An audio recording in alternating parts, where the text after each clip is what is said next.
The name of the show is The Way to Go. My name is Alan Bendich. I'm going to be your host.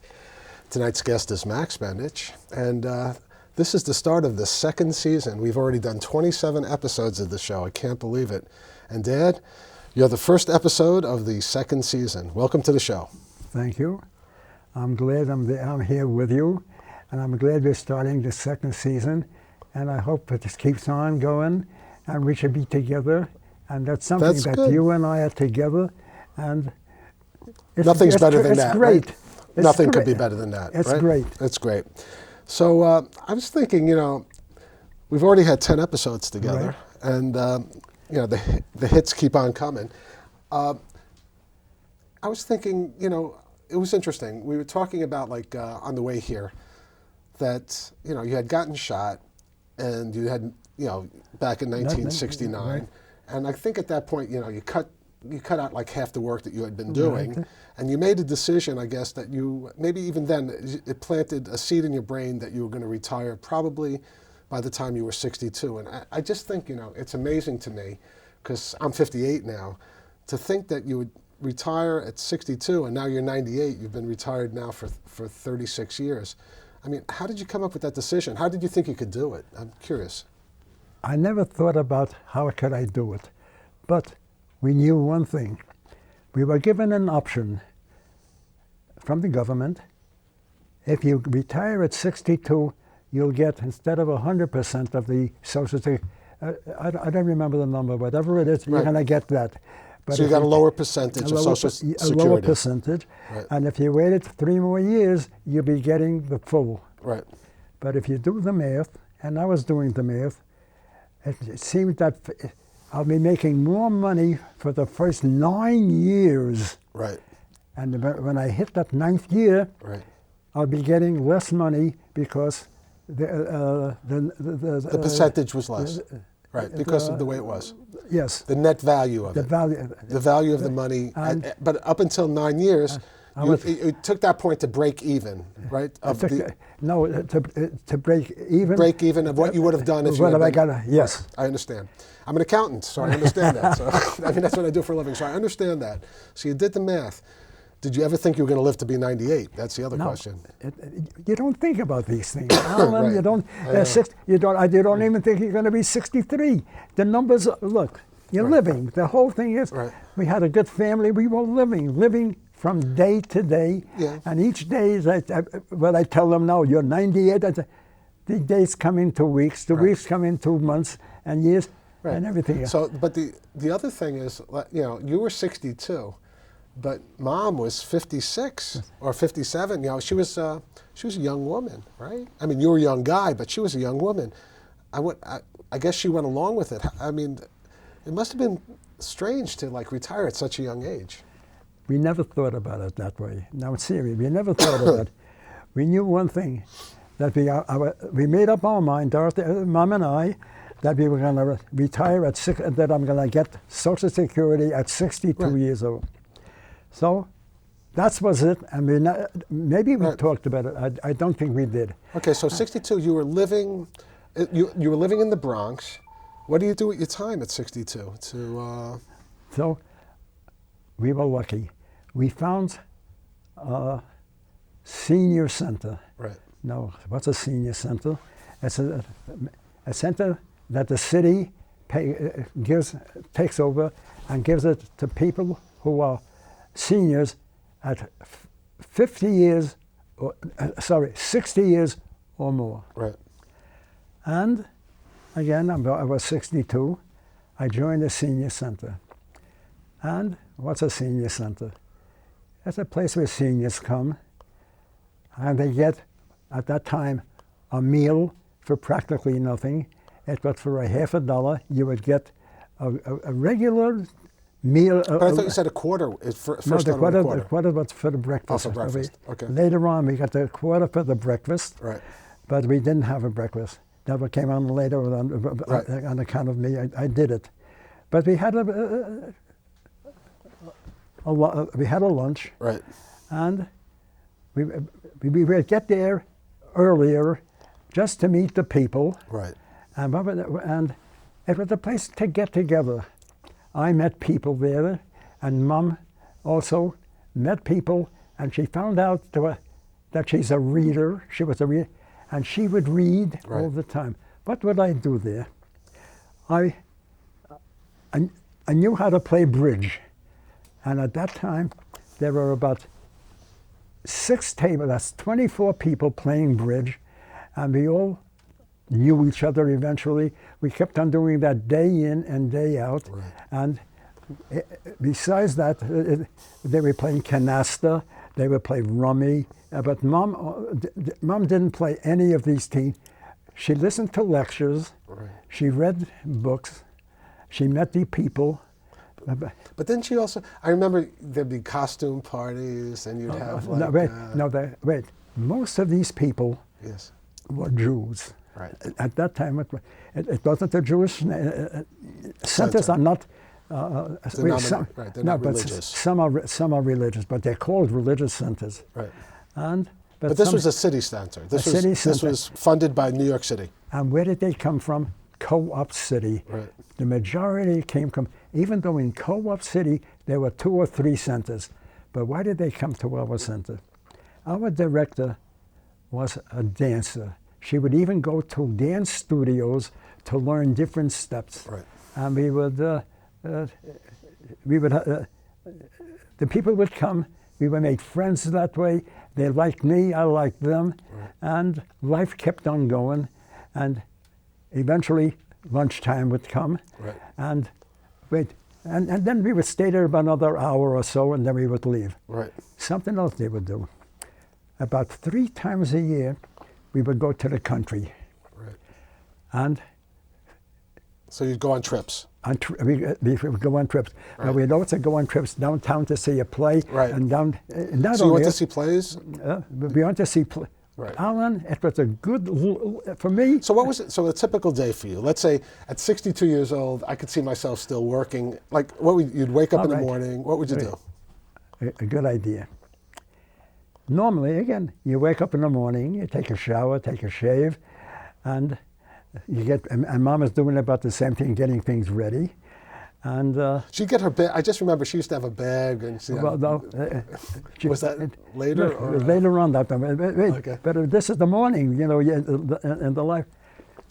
I would be the cook, and I would make breakfast, and I was pretty good at it. Alan, I was a good cook. Right. And what would we have for breakfast? The same: oatmeal, juice, eggs, or joking. Sometimes we would have matzo brie, right. and things like that. We'd have breakfast. After breakfast, we would go clean up, and it takes maybe another hour. I don't mean, again, right. Normal. We're talking about right. normal, and we would go to the center. And you used to call it the club. I mean, I don't. You used to go to the club. It was Alan. It was not only ours. Everyone who was interested in this, we called it the club. Right. And I'm sure they still do it. It's still on. Right. Before, it was run by the city. Right. Now they have a caretaker. Yeah, it's private. It's privatized. Private people. Right.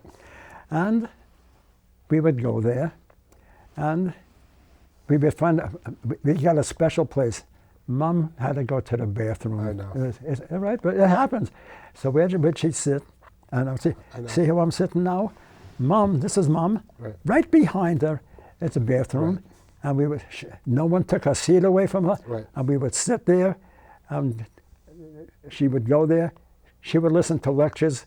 We would dance on the floor. Right. We have pictures of, we have pictures, only with records. Right. And now, this lady who was my director, she would come with records. And Alan, every type of dance she would teach us, line dances, square dances.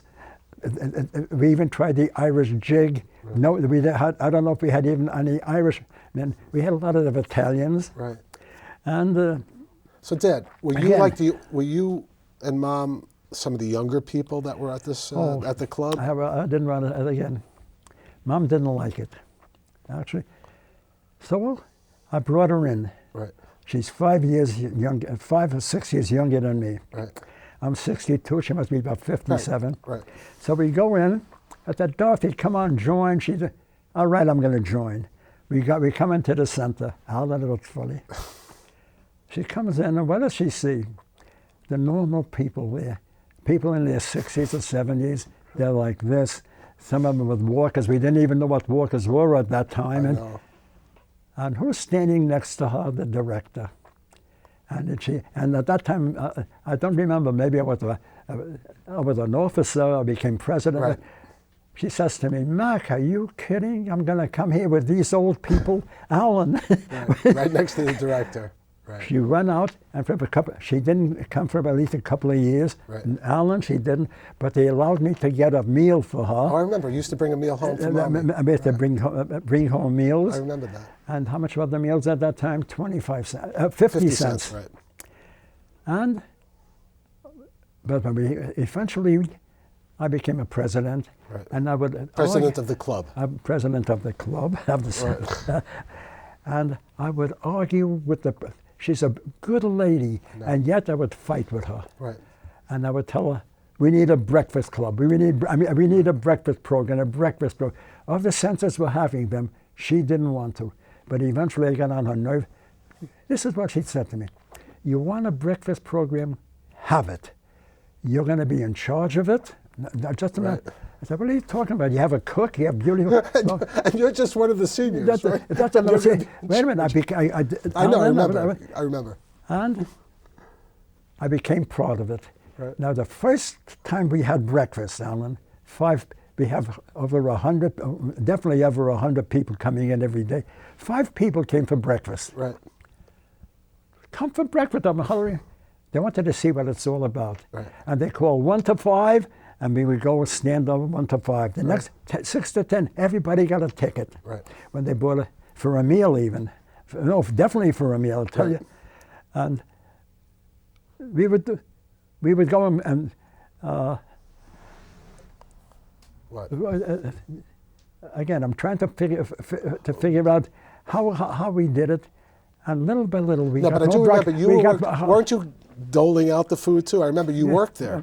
You worked there dishing out the food. Wait, before I did that, she says to me, "You're in charge." Right. Now, what did I do? Again with numbers. Right. I would take how many cartons of oatmeal they had and how many of this, and I would write it down and I would put it down, I would show it to her. Right. And that was the first time she said that she ever knew what we had, what we had to order. Right. And this went on for quite some time. And then I stopped doing that, right? Because eventually we had about 80 people or more on breakfast. How long did it take to go from 5 to 80? Maybe a week, maybe. Really? So everyone started coming? The same people would come in and they would see what happened. Right. And everyone would get a ticket, right. And they would and I would holler out, 75 to 80, and they would come in, right. And they had it was a good... And what kind of breakfast did they give? You give? Again, juice, we thought juice, cereal, but here, in Cathay House, right. We only get oatmeal, right. Or sometimes farina. No, but I'm talking about at the club. No, but here in the club, farina, wheatina, rolls, you name right. it. It's a different cereal every day. Only cereal? Or was there a protein too, or no? No, wait. Okay. Cereal, or they had dry cereal. Right. We would get eggs. Oh, you would get eggs? Eggs, omelets, right. Or scrambled eggs. Right. And then you get milk. And you get coffee or tea.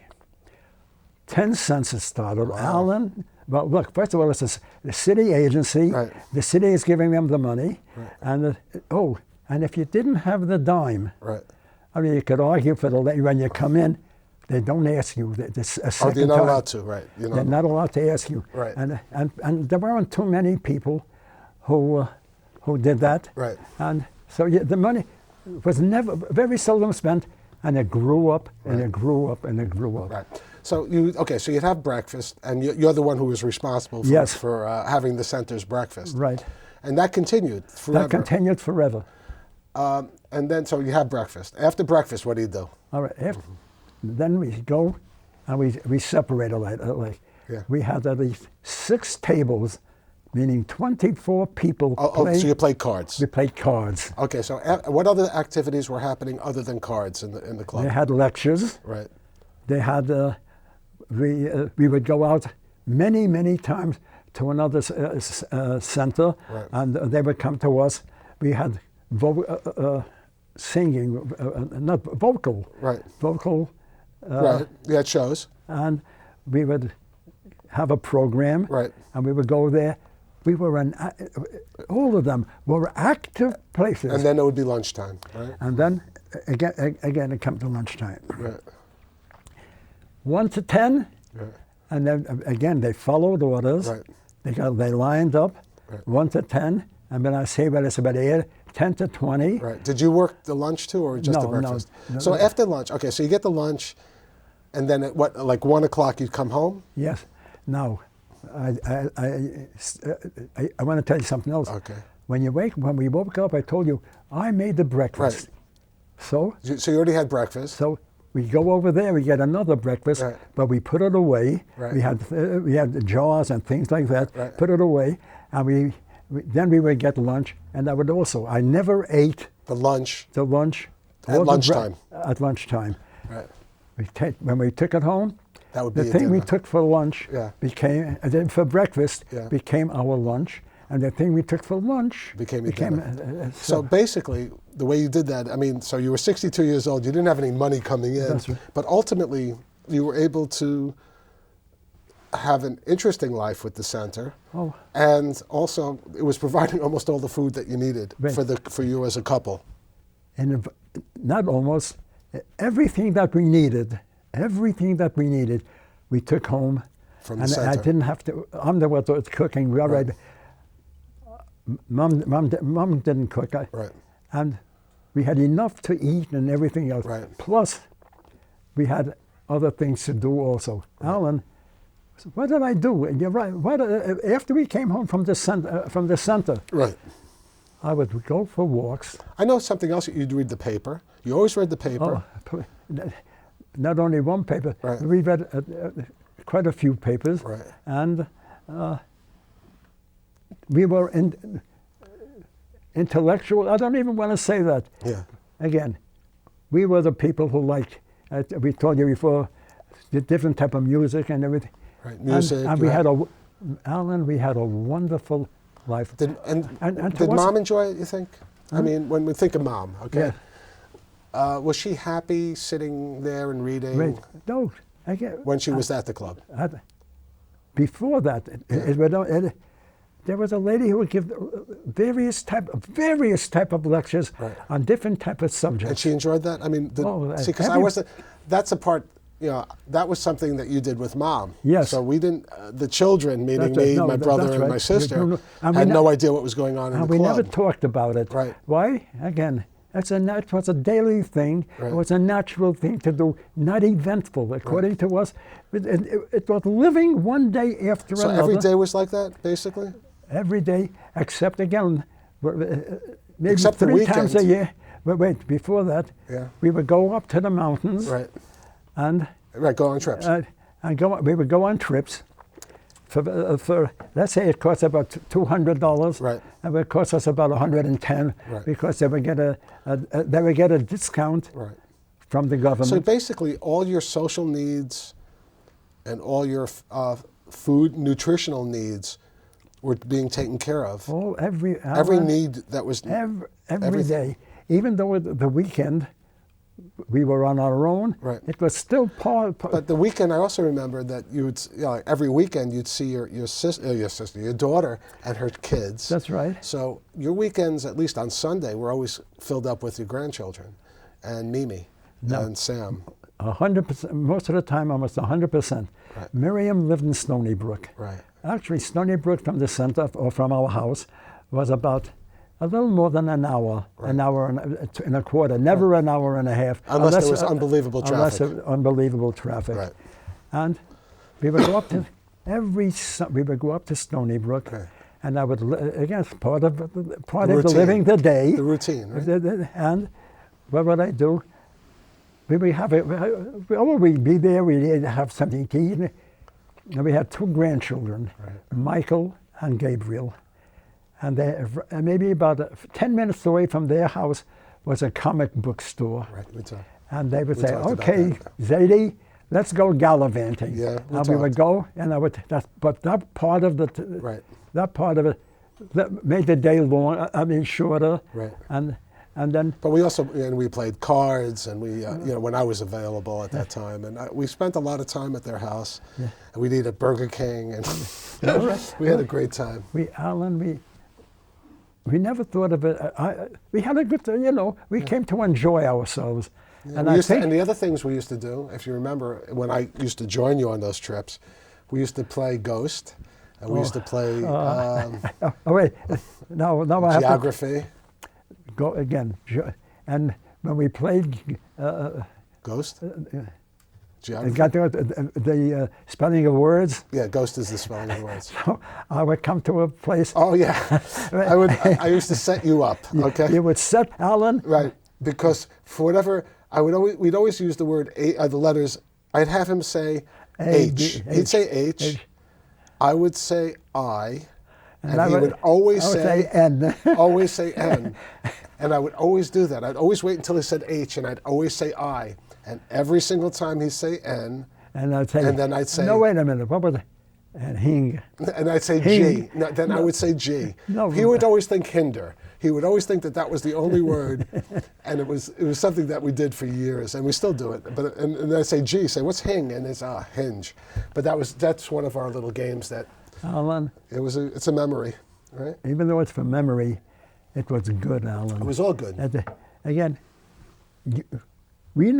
Somehow we knew how to make the day in our favor, right. and we started off that way, and we're still doing it now. Yeah. And how it happened, I don't know, but remember, Mom is more important than I am in this setup. Right. Why? Because again, I would run out to go for a walk down to Co-op City a mile and come back, and she would be in the house cleaning up or whatever it is. Right. And we had a house. But one thing I had loved to do, we planted things, Alan. Yeah, you used to make remember when I went to Binghamton? I came back with what? I came back with, remember what you used to plant it in? It was a coffin. And you used to use the coffin for, remember that coffin? I got it from the theater department. Alan, and I used to keep the coffin as a coffee table in my dorm room, and we used to put the stereo on it in the dorm room, and then I brought it back. You made it a planter for tomatoes. A planter for tomatoes. We put the earth in there, right. And then we would get tomato plants. Yeah. Remember that? Now I remember it. I mean, it was crazy. And again, there were results. Not only that, Alan, even though our neighbors, we could have had better neighbors, right. But eventually we had so many tomatoes, we would go over to them. And then. But if you remember, though, the neighbors that we had in the 60s were not the same neighbors we had in the 80s. So the neighborhood changed, and it changed better for us because we got more professional people that moved into the Bronx. And the people also started respecting you, maybe because of your age and things like that. But I mean, I think your life was much better in the neighborhood in the 80s and the late 70s than it was in the 60s and early 70s. It had to be, I mean, because it couldn't be worse. It's not the idea that it couldn't be worse. You actually said the word, they had professional. Right. A hospital, Einstein Hospital, right. was about a mile away. Right. And so who would come in? Right. Nurses and different type of people who were working at Einstein, right? Working outside. They had and also Jacoby. So they work in that whole. No, well, those both hospitals, right. Jacoby, and here they're finding a row of houses, but they right. They moved in, and it was nice because it was much better. It was much better. We were starting, like you say, we were starting to be friends, not because of the people who lived there, right. but the people who moved in, right. And because then we had the friends. And they were nicer people. And then life became a little bit better, Alan, right. eventually. And it was nice for me to come to the, when I wasn't living there anymore, to come over there and see that the neighbors were so respectful of you. Yeah. Some people during the winter would even help you with, shovel your walkway. It was a different life than people that we had experienced earlier in life. So it turned nice. Most of the people, Yeah. believe it or not, my two neighbors, Yes. they actually came over many times and shoveled the snow. I know. And said, Alan, shovel the snow instead of me. Yeah. And again, but by luck, how things happen, we didn't realize it at that time. In front of our house was, in front of the next door's house, Right. was a pump. Right. So he couldn't park there. Where I was, I would park between our houses. There wasn't an inch more that I could park. Right. So you gave extra space for the guy next door. I didn't have to shovel snow. Oh, I see. They shoveled the snow, Alan, because they were going back and forth, and all I had to do was to go straight. And also, you had a truck or something in your driveway, so you never had to shovel your driveway. We never had to shovel, Alan, we never had Except to a little walkway so you can get to the laundry downstairs, which was in the basement. It was, when you moved out to go to Cathay House, I know it was pretty traumatic for the kids, because, my kids, I mean, that's much later, but it was a good house. It has a lot of had a lot of memories in it, and it was, and you kept it up. I mean, you really, except for some local people helping with the roof and stuff like that, you're the person who patched everything together. Look, Alan, you try to do everything, Alan. Right. And eventually, the things that we couldn't do, Yeah. so you got somebody else to do it. Right. But again, we never thought of anything else, just to live that day. Right. The future, maybe it's wrong to do that. I don't know, Alan, Yeah. because people, from what I hear now in Cathay House, how they talk and everything else, Right. they used to think about the future. Right. What's going to happen in the future? We knew one thing: the children were fine, and I was a family man, Alan. Well, there's two things you knew. You knew the children were fine, and you also made sure, and not everyone does that, you never wanted to take anything from the kids. You were, even though you didn't work after 62, you made sure that you were independent. Alan, I never. I know, that's what I'm saying. I never Took it from anybody. I never took a penny from anybody. Or from anybody. And every now and then I even talk to you, how was I able to do it? I don't. That's it. No, wait a minute, not only that, and then to get into a car and go for 2 weeks I know, we of talked about traveling that, around the United States, Right. and sometimes with kids. with the two children, with Michael and Gabriel. How was I? How were you able to do Now it? it's something else. All right. Eventually, we talked about it. Yeah. Eventually, we hit Las Vegas, Right. and I became. I'm numbers. You're a lucky guy. No, I'm with numbers, and if you played this, I always played for the odds to be a little better to me than they are to the next guy, and it worked. I know. It worked for me, Alan. Almost every time I would go to Las Vegas, I know, you came I back came with more back money. with more, And we we're talking lived, about significantly and we more money. lived there, Alan. How did it I happen? know, you'd go there for a week. And I don't understand it, but that's what And happened. I know, and we discussed it. I love talking about this one. But you'd give mom the money, and she'd hold on to it like that, and Held never on to let it. go. Never let go. And, I couldn't get a penny from her. but that's okay. But you kept know. on adding more to the I know. pile, and it was just amazing. And that, except one time, again, I told you, I have Yeah. one day I play, and $100, baby, I Right. play $100, boom, I lost it in about, who knows, you play blackjack, I lost it. Right. The first day. The second day, again, this never happened before. But you know what? Another As much as I'd love to hear about this, because I only want to hear about you winning, so I don't want to hear about that. And unfortunately, I'm not going to be hearing much more about this because we've come to the end of the show. But one thing we've proved so far, because this is the 11th show that you've done, that there's always another show right down the pike. So, Alan, you're right. Daily incidentals become more important. But you know what? I got to say just my last thing, Dad. That's a wrap. Good night.